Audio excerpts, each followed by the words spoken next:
नमस्कार दोस्तों।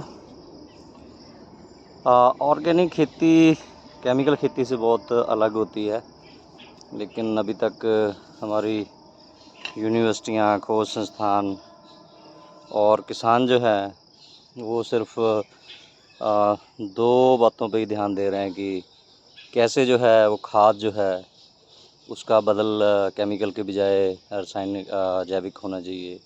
कि यूरिया की कमी कैसे पूरी करनी है, कमी नहीं ज़रूरत, और डीएपी कैसे उसको देना है, फिर कीटनाशकों के लिए क्या क्या इस्तेमाल करना है, केमिकल की बजाय कौन से बायो फार्मूला हैं।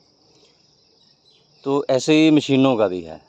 तो जैसे हम श्री विधि की बात कर रहे हैं, तो श्री विधि का सिद्धांत है कि फसल को प्रॉपर दूरी देना ताकि वो अच्छे से फैल सके, अच्छी पैदावार जो दे सके।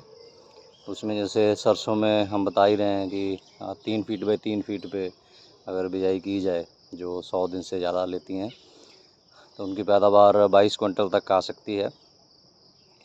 तो उसमें किसानों को दिक्कत ये आती है कि गुड़ाई करनी पड़ती है, उसकी बिजाई के लिए अलग तरह की मशीन है। कि जैसे गेहूं का है, यूनिवर्सिटी की सिफारिश जो है थ्रू आउट द वर्ल्ड हम कह सकते हैं कि ऑलमोस्ट 40 किलो 1 एकड़ का है, 1 क्विंटल पर हेक्टेयर। तो जो श्री विधि है उसमें वो 4 किलो ही है 1 एकड़ का। तो बहुत सारी बीज की बचत हो सकती है। जैसे आलू का बताया था कि आलू का बीज बड़ी मुश्किल से आधे से भी कम 40% लगता है, और जितनी मैक्सिमम पैदावार होती है उससे जो वर्ल्ड रिकॉर्ड बनाया उससे 3 गुना से ज़्यादा वर्ल्ड रिकॉर्ड बन चुका है। तो ये सब होता कैसे है, और उसके लिए किसानों को जो है उसका विज्ञान समझना पड़ेगा, और साथ ही उनको किसानों को छोटी छोटी जो मशीनें हैं वो भी लेनी पड़ेंगी। क्योंकि जो ख़ास तौर पे मंडीकरण करते हैं किसान, जिनको सब्जियां लगानी होती हैं, उनको तो ख़ास तौर पे छोटी छोटी मशीनें लेनी पड़ेंगी। तो ट्रैक्टर से उतर के खेती करने वाला सिस्टम बनाना पड़ेगा, क्योंकि बल्क में लगाएंगे तो जो आपकी मंडी है, जैसे हट खोली हुई है, दुकान है, उसमें उतनी सेल जो है वो नहीं होगी।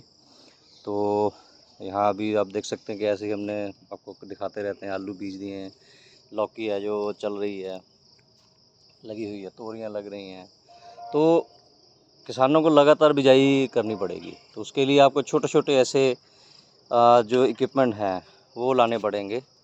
तो ये मैंने ऑनलाइन मंगाया था। इसके एक तरफ तो ये हल की तरह है और दूसरी तरफ ये ब्लेड लगा हुआ है। तो इससे किसान जो है वो कम एरिया में कर सकते हैं, और उसके पास वो मोटराइज्ड भी इसके वर्जन मिल सकते हैं।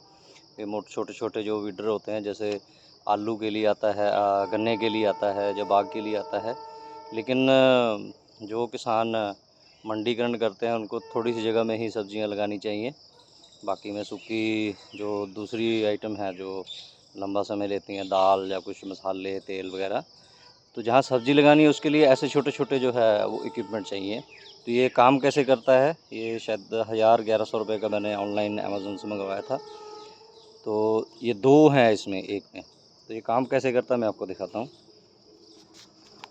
जैसे अभी ये घास है, तो घास को ये आप ऐसे इसको चलाएँगे, ब्लेड की तरफ से चलाएँगे तो ये उखड़ जाता है। तो बड़ी आसानी से जो है वो घास की जो सफाई हो जाती है, तो ये उखड़ जाता है।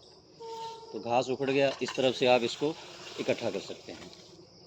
और ज़मीन है उसको अच्छे से, जो खेत चलाया है आपने, पानी दिया है, उसको पंजाबी में जैसे रौनी करना बोलते हैं, तो खड़े खड़े जो इसको आप चला सकते हैं। ये बिल्कुल ऐसे जो आपकी गुड़ाई करनी है उसके भी इस्तेमाल आ सकता है। आपको फसल बीजना है, नदीन निकालना है, तो इस तरीके से ये छोटी छोटी मशीन है, ये एक हल की तरह काम करता है। तो ये अभी हम जैसे यहाँ पे बिजाई कर रहे हैं, ये वर्मी कंपोस्ट पिट में डाली है, तो इसमें पौधे लगाएंगे सब्जियों के। तो ये इसका जो है बड़ी आसानी से इसका ये बेड भी बन गया, तो यहाँ पानी लगाने के लिए आसानी हो गई। तो ऐसे छोटे छोटे जो इक्विपमेंट हैं वो हमें चाहिए, किसानों को चाहिए जो खुद खेती करते हैं।